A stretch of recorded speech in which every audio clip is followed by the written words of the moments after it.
우리가 이런 편지들을 볼 때 이 편지를 누가 썼는지, 누구에게 썼는지, 어떤 상황에서 왜 썼는지, 어떤 목적으로 썼는지를 이해하면 편지를 이해하는 것이 훨씬 쉽습니다.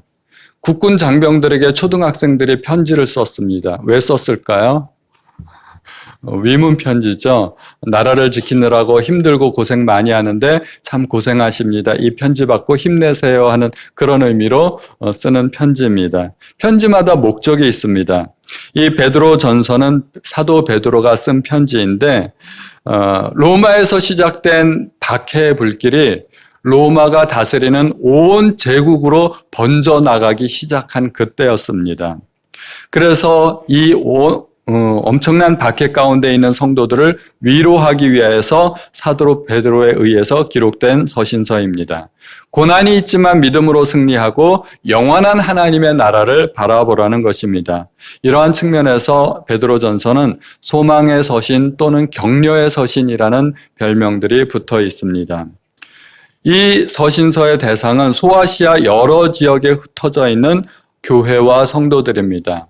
특정한 개인이나 특정한 교회가 아니라 이 편지를 같은 내용을 베드로가 복사해서 여러 장을 썼는지 아니면 한 장 보냈는데 그 편지를 가지고 여러 교회에서 회람해서 읽었는지 그거는 잘 모르겠습니다. 하지만 여러 교회 여러 사람들, 그러니까 당시에 모든 성도들이라고 생각을 하면 될 것입니다. 당시에 로마가 온 세계를 지배하고 있었으니까 당시에 고난 가운데 있는 모든 성도들에게 보내는 위로의 편지입니다.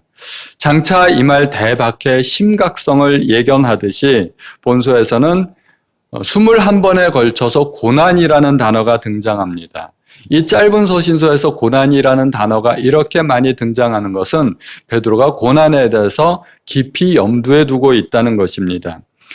이 고난에 대해서 우리가 세 가지로 생각해야 됩니다. 사도 바울이 아니라 베드로가 고난을 통해서 우리에게 주고자 하는 교훈은 첫 번째 우리는 나그네라는 것입니다. 나그네이면서 우리가 이 세상에서 살아가면서 피할 수 없는 과정이 고난이라는 것을 우리에게 가르쳐 줍니다. 그리고 둘째는 고난과 연단을 통해 우리의 믿음의 승리를 이룬 자들만이 하늘의 영광에 참여할 수 있다는 것을 가르칩니다. 소망을 또 가지라는 거죠. 이 고난이 끝나면 큰 상을 받게 될 것이다. 그리고 세 번째 고난의 중요한 목적이 있습니다. 예수님도 고난을 받으셨다는 얘기입니다. 그것이 4장에 나옵니다. 그리고 이러한 고난을 주님께서 몸소 체험하셨기 때문에 고난받는 성도들을 능히 도우실 수 있으시다는 것이 그것이 사도 베드로가 주장하는 내용입니다. 그러므로 베드로전서에서 가장 중요한 핵심적인 단어 몇 개가 있습니다. 고난, 소망, 인내, 믿음, 구원. 다 연결되어 있는 단어들이에요. 이게 의미는 전혀 다르지만 다 꿰어놓고 보면 이게 한목걸이를 이루는 연결된 단어들입니다. 그래서 베드로전서에서 이런 단어가 나올 때마다 이러한 상황이었기 때문에 이러한 단어가 나오는구나 하고 이해하시면 좋겠습니다. 베드로 사도는 소아시아 여러 지방에 흩어진 디아스포라 성도들에게 편지하면서 그들을 나그네라고 부릅니다. 1절 후반절을 보면 아시아와 비두니아에 흩어진 나그네들에게 내가 이 편지를 쓴다 하고 이야기합니다. 1장 17절에도 보면 외모로 보시지 않고 각 사람의 행위대로 판단하시는 자를 너희가 아버지라 부른즉 너희의 나그네로 있을 때를 두려움으로 지내라 하고 권면합니다. 2장 11절에도 사랑하는 자들아 나그네와 행인 같은 너희를 권하노니 영혼을 거스러 싸우는 육체의 정욕을 제어하라. 또 이 나그네라는 단어가 많이 나오고 있습니다. 왜 우리가 나그네에 대해서 생각해야 될까요? 우리의 신분은 하늘에 있습니다. 우리의 시민권은 하늘에 있습니다. 그러므로 우리는 하늘의 시민이고 하늘에 소속된 사람들입니다. 그것만이 우리 정체성의 전부일까요? 그런데 우리 몸은 이 땅에 살고 있지 않습니까? 이 땅에서도 우리의 정체성이 있다는 것입니다. 그 정체성을 분명히 알아야 됩니다. 그것이 나그네입니다. 이렇게 흩어진 성도들이 여러 지방에 흩어져서 살면서 계속해서 이주해 다니지 않고 결국은 그 땅에 거주하면서 결혼도 하고 자식도 낳고 집도 짓고 자자손손 그렇게 살 수 있을 것입니다. 그렇다고 해서 그들이 신분이 변하는 게 아닙니다. 그래도 여전히 그들은 나그네입니다. 그런데 나그네이라 할지라도 김삿갓 같은 그런 정처 없는 나그네는 아닙니다. 김삿갓은 사실 나그네가 아닙니다. 방랑시인이라고 부르죠. 나그네와 방랑객은 전혀 다릅니다. 일단 목적지가 있느냐 없느냐에 따라서 나그네와 방랑객은 차이가 납니다. 우리 그리스도인들에게는 분명히 돌아가야 할 목적지와 정체성이 있습니다. 우리 성도님들은 결국 어디로 가게 될 것인지를 분명하게 알고 계신가요? 그것을 잊으시면 안 됩니다. 내가 원래 속한 곳, 내가 돌아가게 될 곳, 그곳이 어딘지를 분명히 알고 계셔야 우리는 나그네의 삶을 사는 거지, 내가 어디에 속한지도 모르고 끝나면 어디로 가게 될지도 모르면서 그렇게 사는 것은 이 세상을 방황하면서 사는 겁니다. 아무리 잘 살아도 그건 잘 사는 게 아닙니다. 목적지를 알아야 됩니다. 나그네는 또 여행 목적이 있습니다. 여행하는 사람들은 관광 목적도 있고 선교 여행 목적도 있고 또 비즈니스 트립도 있지만 방랑객은 어디에 머물건 스쳐 지나갈 뿐이지 목적이 없습니다. 이 세상에서 그리스도인들에게 주어진 존재 목적을 조금 어려운 말로 소명이라고 합니다. 그래서 우리는 소명을 알아야 됩니다. 그렇기 때문에 그리스도인들은 세상 사람들과 언어와 문화와 생각이 달라야 됩니다. 정착민과 나그네는 모든 면에 있어서 차이가 난다는 것이죠. 만약에 우리가 나그네라는 인식을 분명히 한다면 많은 부분이 달라질 것입니다. 우리의 시간 사용과 재물 사용에 있어서 많이 달라질 것입니다. 유럽 여행을 하는 사람들이 많이 있습니다. 유럽에 관광객들이 많죠. 그런 사람들이 하루 종일 호텔에 처박혀서 잠만 자거나 술에 취해 있거나 그런 경우를 거의 본 적이 없습니다. 유럽 여행하는 사람들은 뭐 잠도 제대로 못 자고 쪽잠을 자고 기차 안에서 자고 길거리에서 빵을 먹으면서 끼니를 때우고 그러면서 그들의 여행 스케줄을 달성하려고 하는 겁니다. 그게 좋아서 그렇게 하는 것이 아니라 유럽 관광을 위한 특별한 목적이 있기 때문에 잠시 고난을 겪더라도 배낭여행을 하더라도 그 목적을 위해서 고난을 감수하는 것입니다. 우리 교회가 예전에 해외에 선교 여행을 자주 갔었습니다. 거의 매년 가다시피 하다가 2년에 한 번씩 가기도 하고 그랬었는데 대체로 동남아나 중국 쪽으로 많이 갔습니다. 그것이 선교 여행이기 때문에 여러 가지로 불편한 점이 많습니다. 일단 기후가 안 맞고 어디 가면 너무 더워서 문제고 또 음식도 안 맞고 어디 가면 또 음식은 막 향이 너무 진동을 하고 비린내가 나고 언어가 통하지 않아서 많이 불편합니다. 그런데 우리가 선교여행 가면 보통 가족 단위로 많이 갔기 때문에 뭐 학교 안 다니는 유치원들 심지어 아기들도 가고 그랬어요. 그런데 그 아이들이 불평을 안 해요. 불평 안 하고 일주일간을 잘 지냅니다. 뭐 밥투정도 안 하고 뭐 잠자리가 불편하다고 뭐 샤워실이 없다고 이런 불평 안 하고 일주일 동안을 아이들도 잘 지냅니다. 그렇게 기쁜 마음으로 일주일을 보낼 수 있는 이유가 무엇일까요? 아무리 힘들어도 일주일이면 끝나기 때문에 그렇습니다. 예전에 인도 선교 여행을 갔는데 우리 학생들에게 미션이 있었어요. 인도 선교 여행을 다녀와서 시를 지어라 그랬더니 재민이 시가 당첨됐어요. 재민이가 뭐라고 썼냐면 잘은 기억은 안 나는데 인도는 더럽다. 인도는 똥이 많다. 인도는 소가 많다. 인도는 덥다. 인도는 지저분하다. 아, 인도 사람 불쌍하다. 뭐 이런 거예요. 우리가 일주일 동안 다녀왔으니까 망정이지 만약에 우리가 선교여행을 가는데 선교여행 가서 10년 동안 있을 거야. 그러면은 누가 갈까요? 저도 안 갈 것 같아요. 10년은 인도에서 살기 힘든 곳입니다. 일주일만 있을 거라는 그 소망 때문에 아무리 힘들어도 버틸 수 있는 것입니다.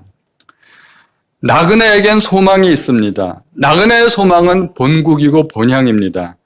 우리 그리스도인들에겐 영원한 본향의 소망이 있습니다. 그 소망 때문에 이 세상의 고난을 견디면서 살아갈 수 있는 것입니다. 만약 우리에게 가장 큰 소망이 있다면 그것은 아마도 구원일 것입니다. 베드로는 그들에게 여러 가지 극한 환난과 고난들이 있지만 그 중에서 하나님을 찬송하겠다고 이렇게 이야기합니다. 3절에 보면 우리 주 예수 그리스도의 아버지 하나님을 찬송하리로다. 지금 세상에 박해가 시작되고 있는데 수많은 그리스도인들을 잡아다가 처참하게 고문하고 죽이고 있는데 지금 하나님을 찬송하겠다고 그러는 것입니다. 왜 이런 찬송이 나올 수 있을까요? 그 이유가 3절, 4절, 5절에 나오고 있습니다. 먼저 우리가 거듭난 것입니다. 3절 후반부에 계속해서 보면 그의 많으신 긍휼대로 예수 그리스도를 죽은 자 가운데서 부활하게 하심으로 말미암아 우리를 거듭나게 하사 산 소망이 있게 하시며, 지난번에 말씀드렸지만 우리에게 있는 이 거듭남, 구원, 부활 이런 것들은요, 온 세상을 다 준다고 해도 바꿀 수 없는 것입니다. 절대 바꿀 수 없는 것입니다. 저희 아이들이 집에서 종종 컴퓨터 게임을 합니다. 저도 뒤에서 이렇게 물끄러미 바라보다가 저도 이렇게 몰입돼서 구경하고 그런 적이 있는데, 애들 게임 중에서는 전투하는 게임들이 굉장히 많습니다. 전투 게임은 내가 죽이느냐 내가 죽느냐 그러는 거죠. 막 그 전투를 하는 과정 중에 때로는 상대방을 죽이기도 하고 내가 죽기도 합니다. 내가 죽으면 어떻게 되나요? 어떻게 될까요? 어떻게 안 돼요? 아무 일도 없죠. 그냥 다시 새로 시작하면 됩니다. 그렇죠? 컴퓨터 리셋 버튼 누르고 새로 시작하듯이, 재부팅 하듯이 그냥 게임도 끝나면 새로 시작하면 됩니다. 우리의 인생은 이 세상이 끝이 아니고 모든 것이 시작되는 리셋 지점이 있다는 것입니다. 그게 예수님 오실 때고 그게 우리가 부활할 때입니다.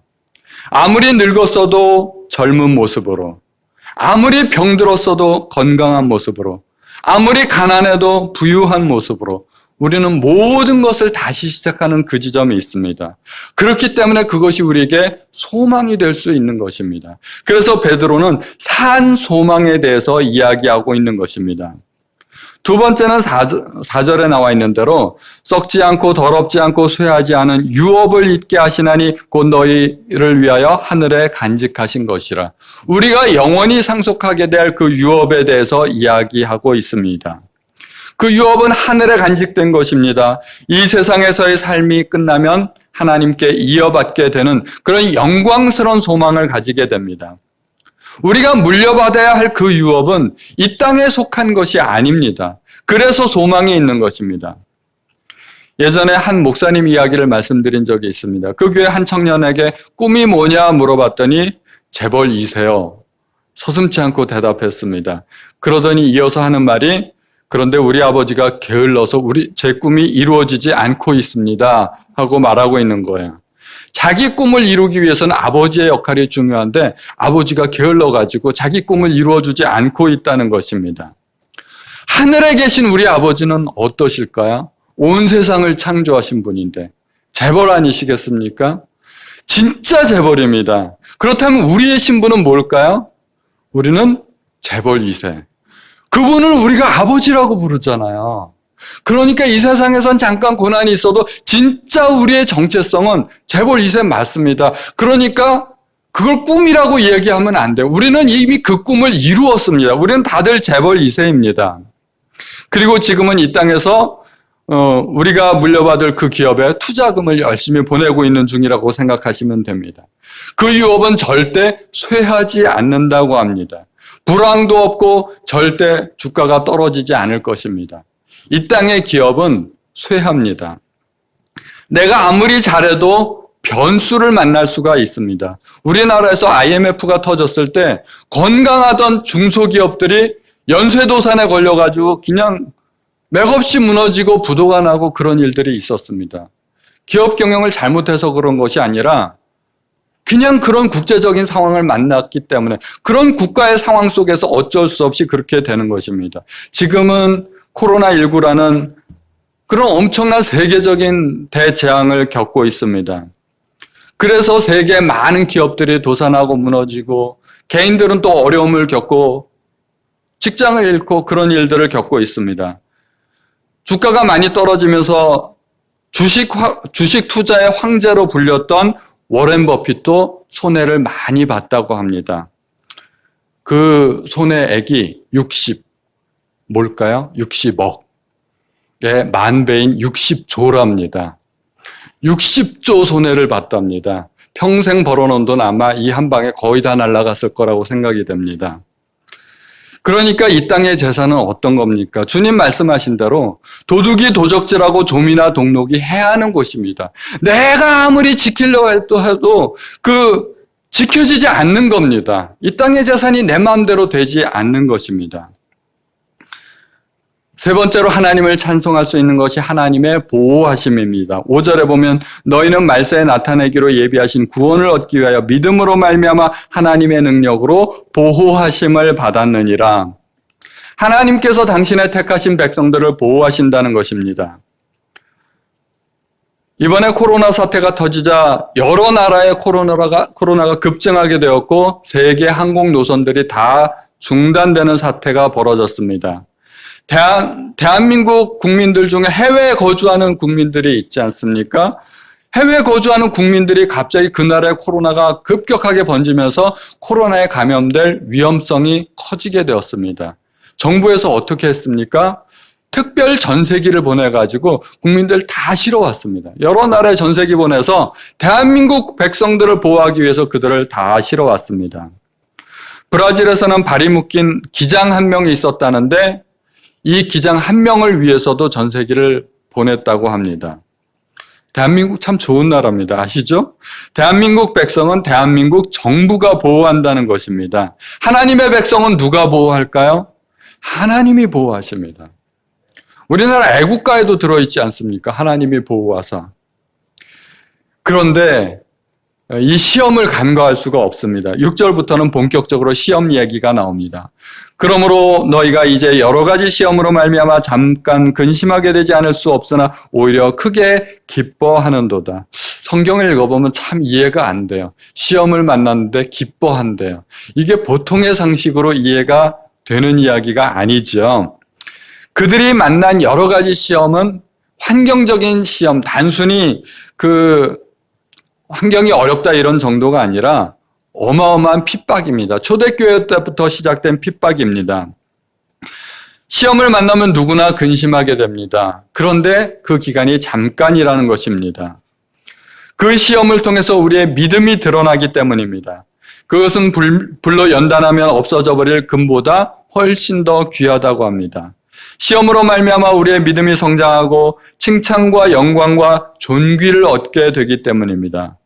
이 믿음의 보상은 물질적인 복이 아니라 하나님의 칭찬이고 영혼의 구원이라는 것입니다. 보통 사람들이 평소에 없던 극한 고난의 환경을 당하면 꼭 한 가지 하는 질문들이 있습니다. 왜 나에게 이런 일이? 이유를 알 수 없다는 거예요. 그리고 나만 겪고 있는 것 같이 생각된다는 거예요. 다른 사람들은 멀쩡해 보이는데 평안하게 잘 사는 것 같은데 왜 나에게만 이런 일이? 그런데 사실 그렇지 않습니다. 고난은 모든 사람들이 다 겪고 있는 겁니다. 다만 고난의 종류가 다를 뿐입니다. 내가 겪고 있는 고난을 상대방이 저 사람이 안 겪고 있을 뿐이지 저 사람이 안 겪고 있는 고난을 또 내가 겪고 있듯이 내가 안 겪고 있는 고난을 저 사람도 똑같이 겪고 있는 것입니다. 1세기 기독교인들도 말할 수 없는 시험을 받았습니다. 그들이 받았던 시험은 건강이나 사업, 가정의 문제가 아닙니다. 그들은 죽느냐 사느냐 하는 갈림길에 서 있었던 것입니다. 신앙을 고수하다가 붙잡히면 그들은 로마의 원형 경기장에서 사자의 밥이 되든지 십자가에 매달려서 길거리에서 불태워져서 가로등으로 쓰이든지 그런 일들을 당해야만 했습니다. 그냥 곱게 죽이는 것도 아니고 온갖 고문을 다 하고 주모자를 대라 그리고 온갖 고문을 다 하고 결국은 처참하게 그렇게 죽이는 것입니다. 그들이 하나님을 덜 사랑했을까요? 그것도 아니고 그렇다고 하나님이 그들을 덜 사랑하신 것도 아닙니다. 그들도 하나님을 사랑했고 하나님도 그들을 사랑했습니다. 그런데 그들은 우리가 당한 이 환경보다 훨씬 더 극한 시험을 받았습니다. 그럼에도 불구하고 그들은 기뻐했고 하나님을 찬양한다고 이야기하는 것입니다. 하나님의 자녀들은 마땅히 시험을 받을 수 있다는 것을 우리가 생각해야 됩니다. 그래서 우리는 이 세상을 생각할 때 이 세상은 하나의 시험장이다 하는 생각을 가져야 됩니다. 얼마 전에 미스터 트롯이라는 TV 프로그램이 유행했던 적이 있습니다. 아마 성도님들 대부분 아실 거라고 믿습니다. 트롯의 황제를 뽑기 위해 많은 사람들이 나와서 실력을 겨루는 프로그램이었습니다.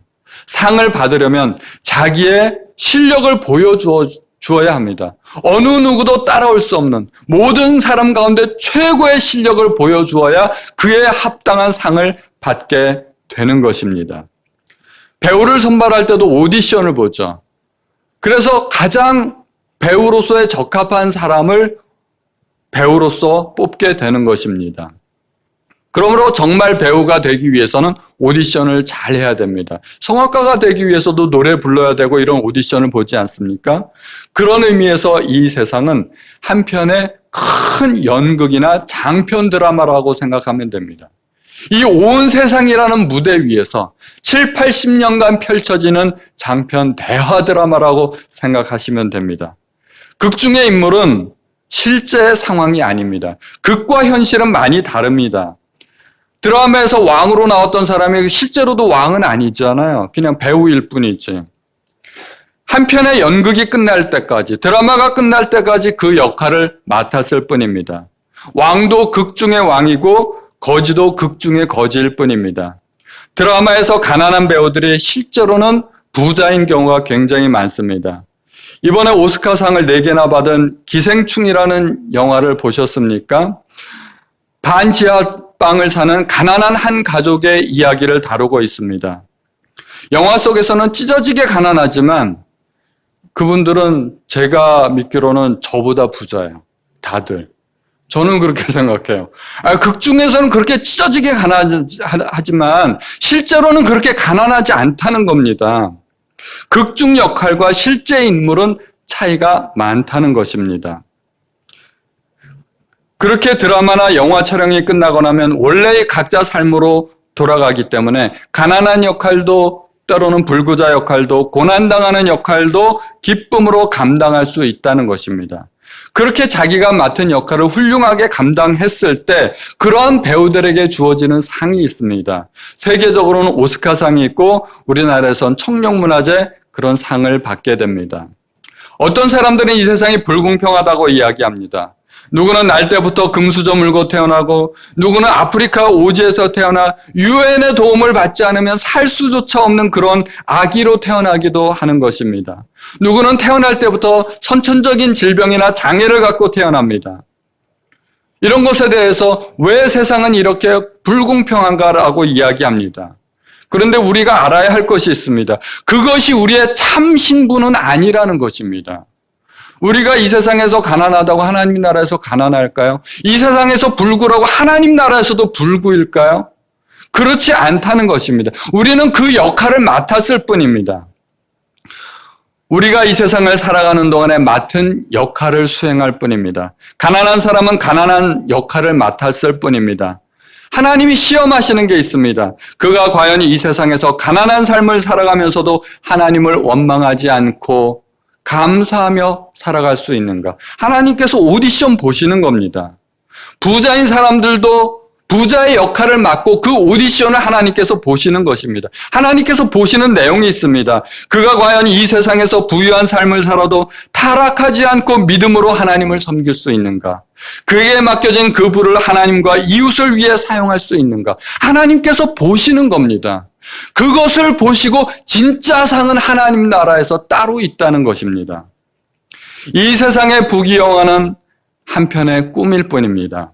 꿈 깨고 나면 아무것도 아닙니다. 그렇게 생각하면 이 세상에 소망을 두고 살아간다는 것이 얼마나 우매하고 어리석은 일이겠습니까? 이 세상은 하나님께서 상을 주시기 위한 거대한 오디션장이라고 생각하시면 됩니다. 내가 무슨 역할을 맡았는가 하는 것이 중요하지 않습니다. 내가 맡은 역할을 얼마나 믿음으로 성실하게 잘 수행했는가 하는 것이 중요합니다. 하나님은 이 오디션장에서 자기의 역할을 믿음으로 수행하는 사람들을 관찰하시고 잘 해낸 사람들에게 하나님 나라에서 상급을 주신다는 것입니다. 그것이 진짜입니다. 그러므로 우리는 세상에서 하늘의 소망을 가지고 살아가야 합니다. 현실은 어렵지만 믿음으로 극복해야 합니다. 제가 지난주에 여러 가지로 기도 제목이 있어서 일주일 금식 기도를 했습니다.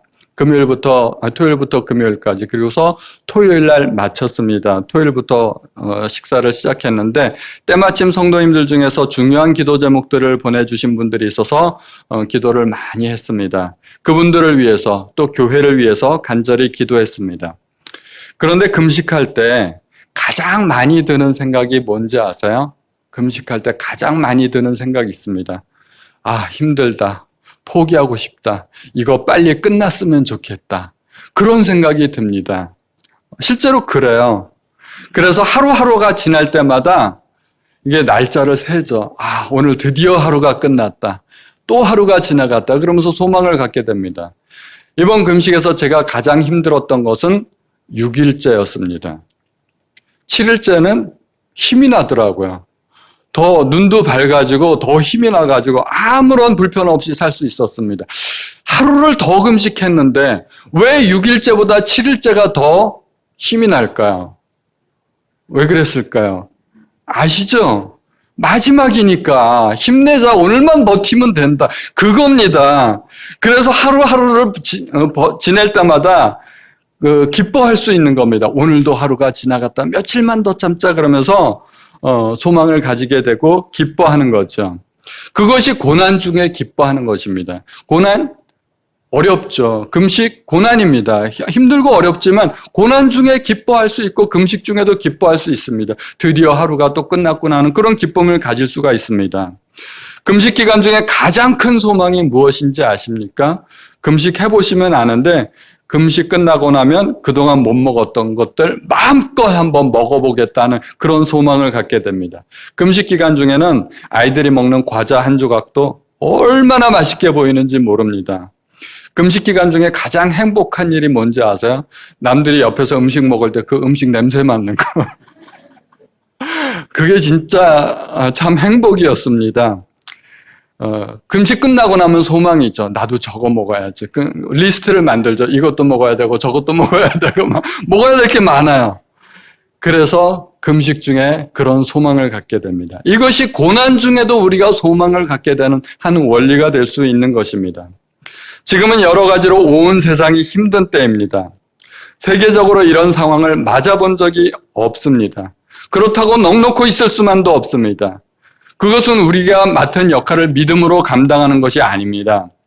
우리는 어떻게 믿음으로 이 상황을 능동적으로 적극적으로 대처할 수 있을까요? 하나님 앞에 나아가야 됩니다. 어려운 상황일수록 더 많이 기도하시기 바랍니다.